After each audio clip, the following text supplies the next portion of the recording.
These are Nina and Niels. They are studying mechanical engineering, and in their lecture on machine elements, they will also cover everything to do with rolling bearings. Niels missed the first lecture, Introduction to Rolling Bearing Technology, because his train was canceled. Nina says, "That's typical. I'll explain what it was about." Nina explains to Niels, the foundation for the rolling bearing was already laid in ancient Egypt around 2500 BC. At that time, people used skids to move heavy loads. Later, rollers were also placed under the skids to replace the sliding movement with a rolling one. Nina also adds, from the 19th century onwards, the increasing popularity of the bicycle had a decisive effect on the demand for rolling bearings. Since people now had to provide propulsion through their own muscle power, the desire for low-friction power transmission finally arose. The professor totally raved about how versatile rolling bearings are, says Nina. Nowadays, rolling bearings are installed in almost every area where something moves or rotates. Tiny bearings are used in electric toothbrushes, for example, but rolling bearings can also be found in a large wind turbine.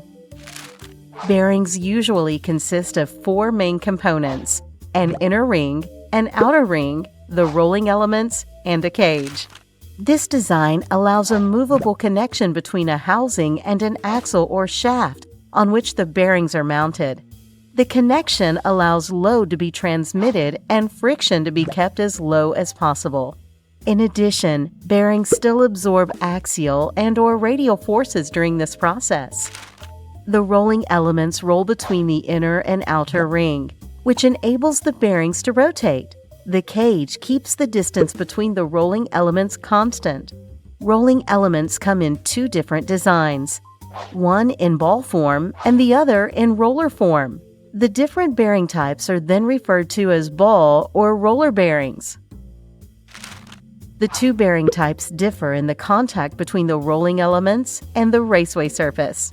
The contact is on the inner side of the inner and outer rings. In ball bearings, the contact is point-shaped, as the balls can only touch the surface at one point.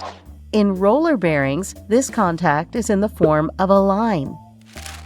Thanks to Nina's explanation, Niels has now understood that rolling bearings are really versatile and are used in a wide variety of applications.